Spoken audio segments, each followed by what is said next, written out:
ഇപ്പോൾ കമലേഷ് കൂടി നമ്മളോടൊപ്പം ചേരുകയാണ് സർവകലാശാലയിൽ നിന്ന് തന്നെ. കാരണം അല്പസമയത്തിനകം തന്നെ ഡിവൈഎഫ്ഐയുടെ പ്രതിഷേധ മാർച്ച് സർവകലാശാലയിലേക്ക് നടക്കും.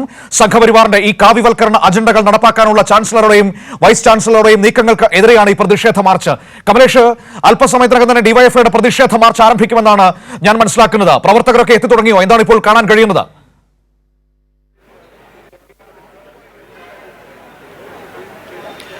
മനു, അല്പസമയത്തിനകം സർവകലാശാല ആസ്ഥാനത്തേക്ക് ഡിവൈഎഫ്ഐയുടെ പ്രതിഷേധ മാർച്ച് എത്തും. 11 മണിയാണ് നേരത്തെ പറഞ്ഞിട്ടുള്ളത്. അത് ആ നിലയിൽ അല്പസമയത്തിനകം തന്നെ ഈ മാർച്ച് എത്തും എന്നാണ് പ്രതീക്ഷിക്കുന്നത്. ഏതായാലും വലിയ നിലയിൽ ഈ സർവകലാശാലകളെ കാവ്യവൽക്കരിക്കുന്നതിന് വേണ്ടിയുള്ള ഒരു ഇടപെടൽ RSSന്റെ ഭാഗത്തു നിന്നും ഉണ്ടാകുന്നു. അതിനുവേണ്ടി ഗവർണറെയും VC-മാരെ ഉൾപ്പെടെ അതിനായി നിയോഗിക്കപ്പെടുന്നു. അവർ ആ നിലയിൽ RSSന്റെ ചട്ടുകങ്ങളായി പ്രവർത്തിക്കുന്നു എന്നതടക്കമുള്ള ആക്ഷേപങ്ങളാണ് വിദ്യാർത്ഥി യുവജന സംഘടനകളെല്ലാം ഇതുമായി ബന്ധപ്പെട്ട് മുന്നോട്ട് വെക്കുന്നത്. അതിന്റെ ഭാഗമായി തന്നെയാണ് വലിയ നിലയിൽ പ്രതിഷേധം സർവകലാശാലകളിൽ ആകെ ഇപ്പോൾ പ്രത്യേകിച്ച് കേരള സർവകലാശാലയിൽ ഉൾപ്പെടെ നടക്കുന്നത് എന്നുള്ളതാണ്. കഴിഞ്ഞ ദിവസങ്ങളിലടക്കം വലിയ പ്രതിഷേധത്തിന് SFI ഇവിടെ നേതൃത്വം നൽകി.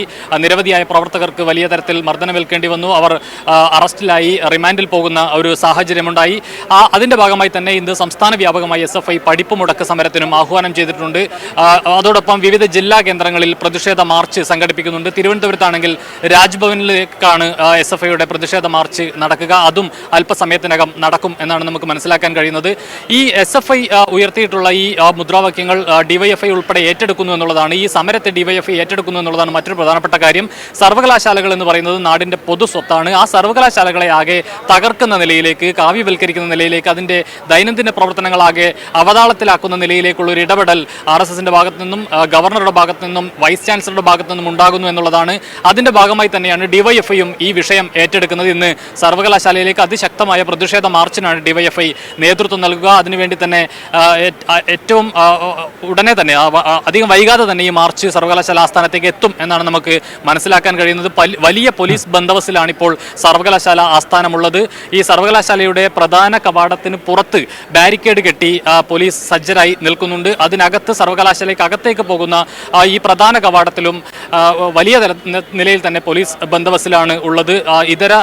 മറ്റ് ജില്ലകളിൽ നിന്ന്, അതായത് കൊല്ലത്തു നിന്നും പത്തനംതിട്ടയിൽ നിന്നും ഉൾപ്പെടെ പോലീസുകാരെ ഇവിടെ എത്തിക്കുകയും വിന്യസിക്കുകയും ചെയ്തിട്ടുണ്ട്. 3 DYSP-മാരാണ് ഈ സുരക്ഷാ ചുമതലക്ക് നേതൃത്വം നൽകുന്നത് എന്നുള്ളതാണ് ഏറ്റവും പ്രധാനപ്പെട്ട കാര്യം. ഏതായാലും അതിനെയൊന്നും വകവെക്കാത്ത നിലയിലുള്ള വലിയ പ്രതിഷേധം സർവകലാശാലയിൽ ഉണ്ടാകും എന്ന കാര്യത്തിൽ യാതൊരു തർക്കവുമില്ല. ആ നിലയിലേക്കുള്ള പ്രതിഷേധം തന്നെയാണ് SFI-യും DYFI-യും അടക്കമുള്ള സംഘടനകൾ നേതൃത്വം നൽകുന്നത് എന്നതാണ്. അതോടൊപ്പം തന്നെ AISF-ഉം ഇതിന്റെ CPI-യുടെ വിദ്യാർത്ഥി സംഘടനയാണ് AISF-ഉം അല്പസമയത്തിനകം സർവകലാശാല ആസ്ഥാനത്തേക്ക് മാർച്ച് സംഘടിപ്പിക്കും എന്നാണ് അറിയാൻ കഴിയുന്നത്. ഏതായാലും വലിയ പ്രതിഷേധങ്ങൾക്ക് തന്നെയാണ് സർവകലാശാല ആസ്ഥാനം സാക്ഷ്യം വഹിക്കുക.